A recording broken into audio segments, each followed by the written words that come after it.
Thank you everyone for coming along for the opening of Void Trip to Paradiso. I'm very glad to be able to welcome Ramvi and Ryan O'Sullivan. They are part of the incredible White Noise Studios collective. They've done these great books, Void Trip and Paradiso, and so I thought what would be great to start off is to have you guys just give us a billion on who you've been working with on them and how you brought this team together. Dave and my collaborative journey started off on a different book. We did Black Mamba, where he'd done 2 of the stories, and I worked with a few different artists in that book.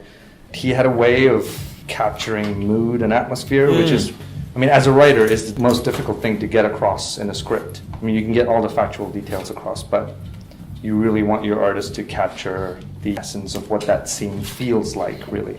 And Dave's got a really good way of sort of figuring that out. I think both of us, we were pretty happy working on those stories, and we went, we should do something longer. By the time I'd finished Black Mamba, I was pretty confident in what I wanted to do. So I went to Dave and I said, look, I had this idea, we should start working on it. And he was sold right away. We had 8 pages done when we surprisingly cold pitched it to Image via email first, and we did get a response back. We were like, oh, it looks great. That's a miracle for those who don't realize it. And then later I was able to show like more pages done at Thought Bubble Terror. Right. There. We're going to start with the Paradiso cover. Actually, Dave and I had quite a long discussion about this.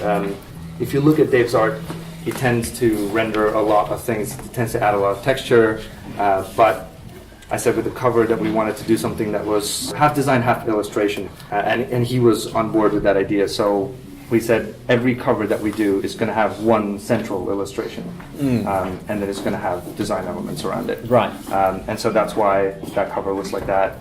From a storytelling perspective, what we wanted to do was tell people what they could expect from the book without actually giving anything away.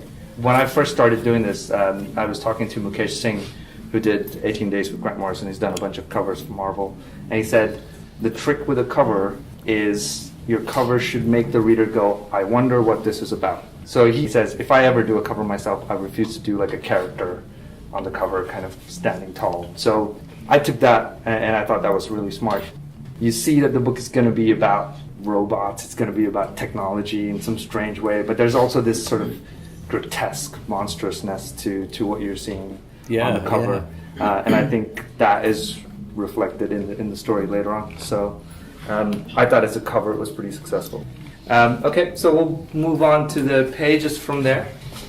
We wanted to open with an image that would really be sort of iconic. I knew I wanted to open with a sequence that wasn't set in the present. It was a flashback sequence, and so we knew that we wanted the sequence to feel a little off, a little dreamlike, a little weird in some ways. And I always give this page as a really good example of when the writer and artist are both on the same page.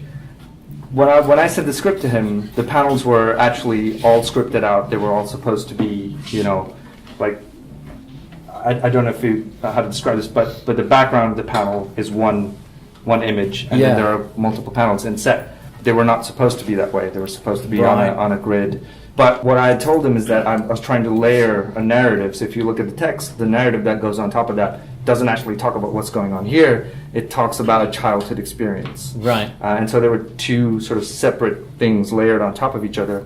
And so they went, well, I can layer panels on top of another image as well. And so that shack becomes important. It becomes iconic because it repeats at different times in the story again. Right. Okay. And so you open on that kind of image that you will remember for a while. Last panel is this mysterious gloved hand reaching for the door, and you open it. And page 2 kind of opens on this dude who we can see in page 3, and it introduces the character to you for the first time. It's dramatic because it's a dude wearing a fedora, 1940s Humphrey Bogart trench coat, and has multiple lasers on his face, who later became popular by the name Laserface. So it immediately then sort of connects back to the cover in that it's grotesque and has technology, but is also monstrous at the same time. Alex Solazzo colored these pages, and my brief to him, I just want to make it feel weird and separate and distinct from when we come to the present. And I think he was super successful in doing that. he used this really interesting sort of warm and cold colors simultaneously on the page to separate the panels from the backdrop on every page. And I thought it was really well done.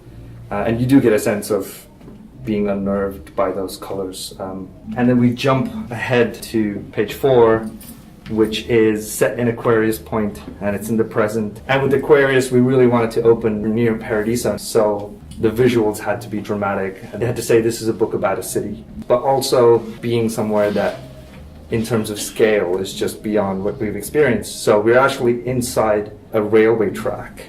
If you can imagine a maglev the size of a cruise ship going through the city, we're inside that track. And it's so huge that there would have been hotels and buildings and rooms built into the sides of these channels. And that's where people have sort of made their home now. And so really Aquarius is the last stop before you try to get into Paradiso, which at this point is this mysterious city that no one knows anything about. Designing this page was especially tough. I think Dave drew or blue lined a whole page and then chucked it, because we said the scale of what we were trying to depict was not coming through. I think we had 2 tries at this page before it was finally inked, and I think it's one of the pages that Dave's really proud of. But we jump to a scene where our protagonist is introduced and he's kind of trying to bargain his way into the city. When we pitched this, we said Arc 1 has a very sort of Mad Max meets Westworld kind of vibe to it, and we did want to set up that whole feeling of the world is being run by people with the most gunpowder. And so we're inside a bar which is kind of run by this group called the Redwaters, and they're a paramilitary group that control who goes into Paradiso and who doesn't. And so they have this really unfair system where you have to trade them something that they find of value before they'll even try to sort of get you into the city. But that's the kind of backdrop that we set up with, where our character is introduced through his interaction with these dudes. I don't like to do exposition. I don't like to give people information that I could put into dialogue and have them sort of imbibe it as characters speak, because I feel like it does 2 things at once, which is nice. Moving on to the next page is a good example of when you script one thing, but then you're open to the artist kind of taking it and going, now I'm going to do it entirely differently. And I love this page, and I think it's a brilliant example of when you can send a script to an artist, and when you get something back, you're taken aback by it, and you go, wow, that is not what I expected, but that looks great.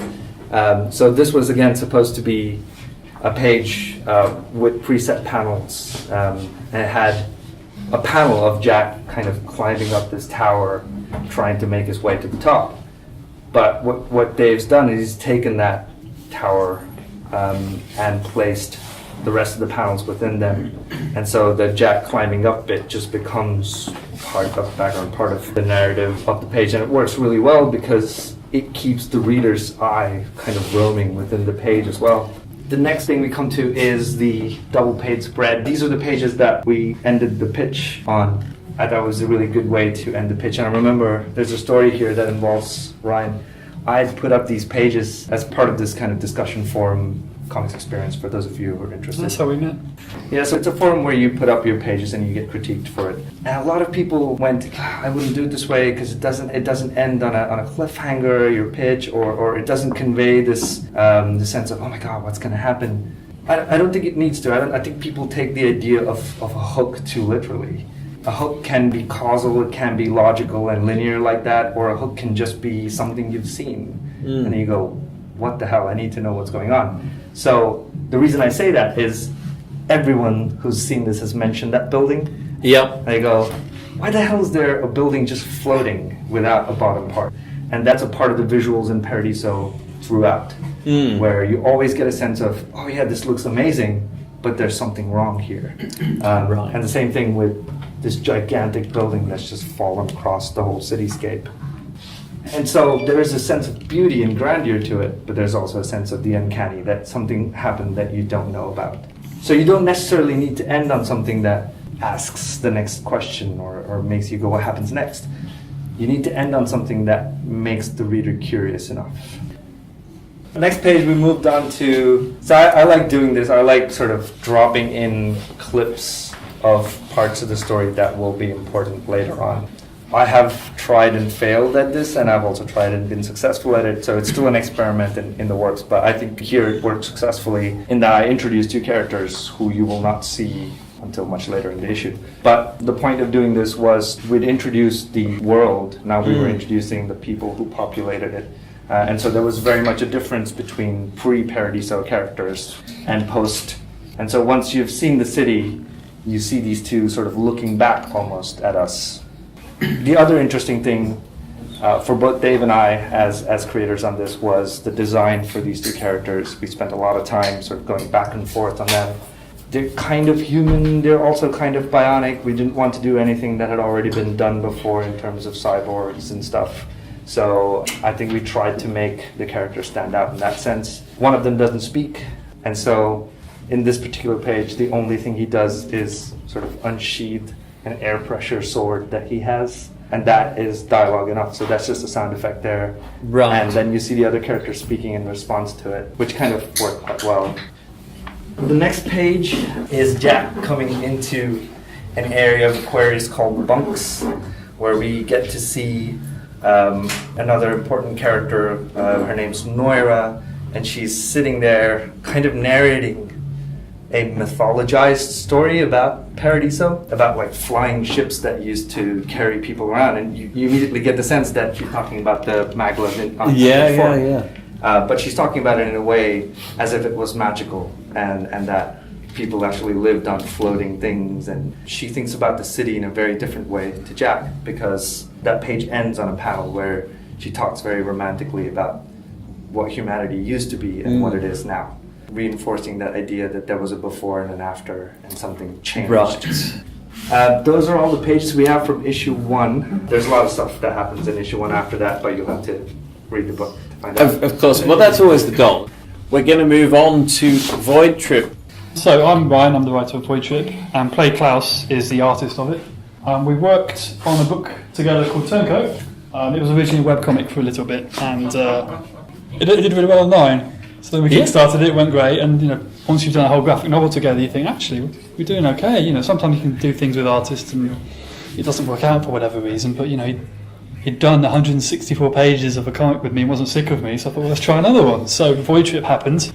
Klaus colours it as well as drawing it, so it's interesting to see his techniques and how they change and how his art's changed from the first book we've done together.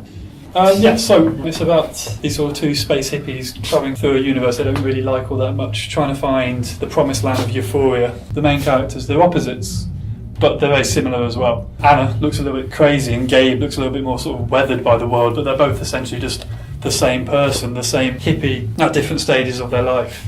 Moving on to pages 1 and 2. Yeah, we wanted to open with a splash. We wanted to capture the feeling of what it's like to be on the road. And I watched a lot of sort of road trip films when I was coming up with how to tell the story. And one thing I noticed was they had all these montages of people just on motorbikes or on cars just riding through, Nevada and various deserty-looking places.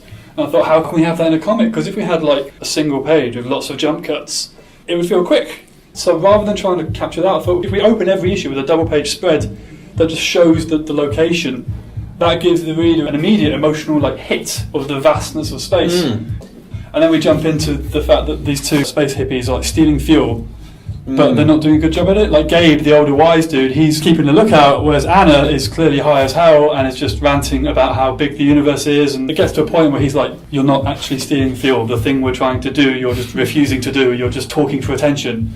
And then he tries to take the fuel tank off her. She's like, let go, I'm giving you one chance. He won't do that. So then she starts screaming for help, which is obviously the absolute antithesis of what they're trying to do. And of course, that captures the attention of the person they're stealing fuel from. Anna has just been ranting about how mean the universe is and how unfair it is. And then the first person we meet that isn't them is really, really nice to them and just undermines everything she's been saying. And he's like, what's happening? What are you doing? And Gabe is, he's just shitting it. And Anna's like, we just found some people trying to steal fuel from you, but we stopped them. And he's like, oh, thank you so much. Do you want some fuel? And they're like, yeah. So they managed to get what they want by tricking the guy. Yeah. And then we've got this final splash page showing them shooting off into space. And this is where the regular scenes kind of end, because you can start with something relatively familiar like this. It looks like America, and then you slowly ease them into the weird stuff. And that's what we were trying to do here. And this ends with like the little dude saying, "We got to look after each other out here." Then we cut to the space hobos on page 7 in their spaceship going, "We got to look after each other." It's like, "Oh, we're bad people, man." And then they start talking a little bit more about why they're on the road, what their feelings are, and they're saying stuff like, oil belongs to the people, it belongs to the stars. People don't own it. That guy didn't own it, nice as he was. So we're establishing that she and Gabe have a little bit of a conflict, and then the scene ends with the police pulling them over. We then jump back to the original scene at night time, and this is when we start to see our antagonists. Now, he's very much a polar opposite of our two relaxed hippies. They're all about free love and not adhering to society's rules. But this guy, this sort of all-white bounty hunter-looking dude, he is fire and brimstone, Old Testament. We put this final panel on here of the antagonist at the end of page 9, just a silent shot of him, just showing no emotion and no idea of what's going on in his head. And the idea was that the reader could just imprint what he might be thinking. We left it on a mysterious note, and that reflected the character as well. So, yeah, we go from here back to the space hobos, and we don't show the interaction with the police, we just show that the thing's crashed. And it sort of gets into the two of them arguing about the nature of the police and why the universe sucks and all this, despite the fact the universe has been quite nice to her so far, and she seems to cause all the troubles herself. So, as much as she's complaining, she's undermining herself with her actions constantly. At the end, she sort of pulls out a gun on Gabe and says, "No, we're not going to switch on the ship's guidance system." And Gabe's like, "That's a toy gun." And he's like, "You know what, it doesn't matter, fine, we'll just go to a bar." The whole point of them being on the road isn't to get to this promised land, it's to sort of just enjoy the journey there. Thanks to Orbital for having us here. Definitely buy the books.